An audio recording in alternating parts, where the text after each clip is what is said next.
Sometimes if I do not work, they take me to a friend's house and I will go there, they'll beat me.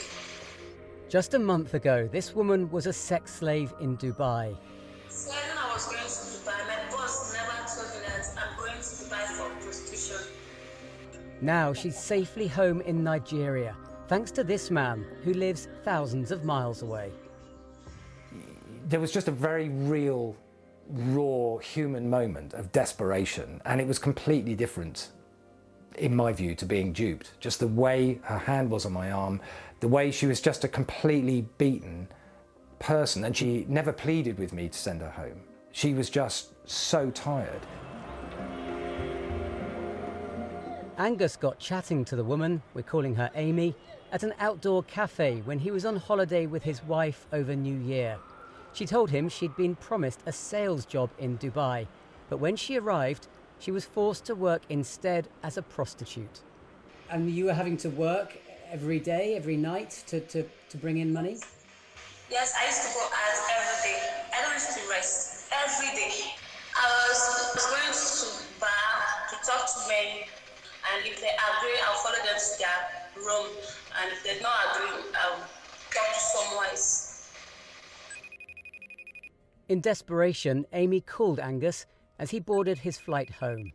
She FaceTimed me, and I could literally hear sort of beating going on in the background. And then the first girl took the phone and then started showing me all her injuries on her shoulder and on her arm from that day's beatings, because she'd gone home with clothes that I'd bought for her. So I then felt doubly sort of guilty, and I also then knew that I had to do something.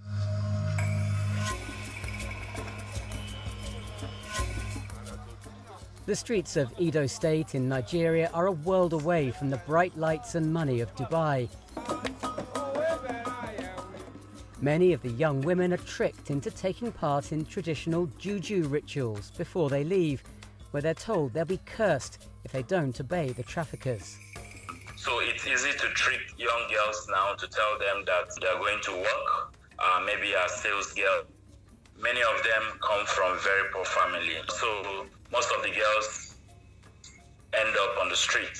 And so it's easy to trick them to abroad, to promise them jobs abroad. The abstract concept of women being trafficked for sex, it has nothing to do with me. They're Nigerian, it's in Dubai, it's got nothing to do with me. But the very fact that I know their names and I know their history and I know that they've been bitterly tricked, these are women with no jobs, with no life to speak of, and the lure of going to work in a big city like Dubai is a very strong pull for them. Angus and his wife paid for Amy to go to a hotel and for a flight home to Nigeria, back to her family. Did you think you would ever be free? I never think, but I was just praying that one day let me be free. Before God sent him to my rescue. Yeah. I was very emotional about the whole thing, because I kind of kept thinking, this 25, I've got 2 daughters, around that age. And, I was very distraught about the whole thing, and my wife was very good, and I explained to her, the situation, and she said immediately, well, we can do something to help them. Angus has since helped pay for another woman's escape and is now crowdfunding, hoping to raise thousands to get more home. It's just extraordinary to be able to make that much difference in somebody's life with so little money. And to be honest with you, if that's all we'd been able to do, I would have been, that would have been it ordinarily.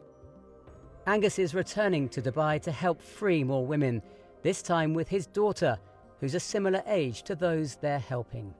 It really resonates with me, that it could be your friend, it could be, anyone that you know. And it's just such a horrific situation that you wouldn't wish upon your worst enemy, really. And I'm just so happy that she spoke up and got herself home and has hopefully set off a chain of events to get more people safely back home with their families or friends. Okay. Angus and the women have been working with charities and a government agency in Nigeria to try to bring those involved in trafficking to justice.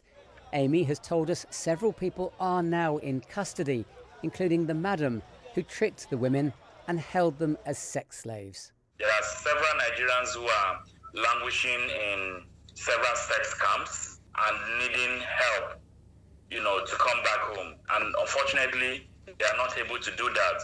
So we praise the effort of this young man. These are our daughters, they're sisters, they're mothers. Some friends have said to me, look, what difference do you think you're going to make? Well, I only have to make difference to one person, and that's enough. How could I possibly put my head on the pillow at night if I don't do something about this?